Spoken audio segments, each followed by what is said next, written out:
Good morning.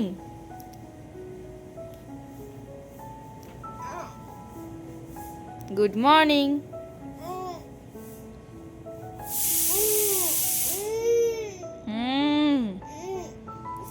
সকাল সকাল উঠে পড়েছ?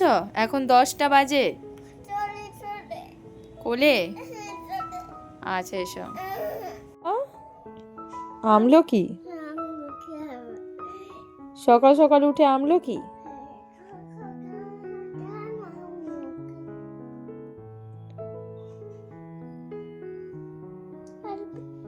আর কি খাবে? সকালে কি খাবে তুমি?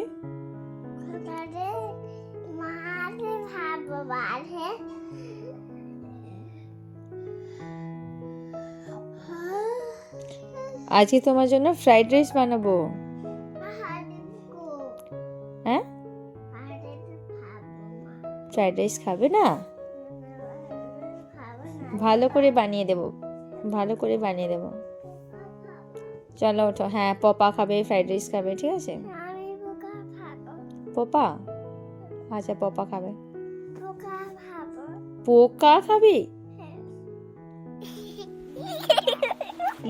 কি বলছে দেখো, মেয়ে বলছে পোকা খাবে। হ্যালো এভরিওয়ান, আমি মধুমিতা। আমি বেসিক্যালি আমার এই পেজে কুকিং ভিডিও শেয়ার করে থাকি, তবে মাঝে মধ্যে এই ধরনের ব্লগস ভিডিও কিন্তু আমি শেয়ার করতে ভালোবাসি।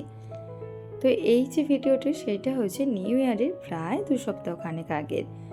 বাইরে থাকার দরুন আমরা যেহেতু 3 জন এখানে একাই থাকি, তো মাঝে মধ্যে একটু সময় পেলে আমরা কাছে পিঠে কিংবা দূরে কোথাও ঘুরে আসতে ভালোবাসি। তো সেদিনকে দুপুরবেলাতে মেয়ে ঘুমোলো না, তার জন্য ওর বাবা বললো চলো আজকে তোমাদের একটা নতুন জায়গায় নিয়ে যাব।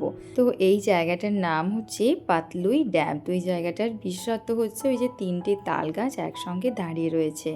আমাদের বাড়ি থেকে মোটামুটি 12 কিলোমিটার দূরে হুটমুড়াতে এই জায়গাটি রয়েছে।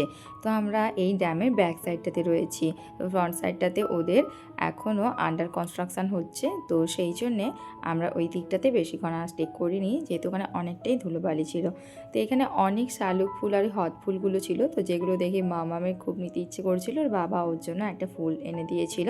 জায়গাটি কিন্তু অ্যাকচুয়ালি পিকনিক স্পট, বেশ শান্ত নিরিবিলি। তো গত বছর আমাদের এখানে পিকনিকে আসার কথা ছিল, কিন্তু আমার শরীরটা খারাপ হয়ে যাওয়ার জন্য আমি আর মেয়ে আসতে পারিনি, কিন্তু ও এসেছিল। এখানে এসে নতুন এক ধরনের পাখিও দেখতে পেলাম, কিন্তু সেটা ক্যামেরাতে ঠিকঠাক ক্যাপচার হলো না।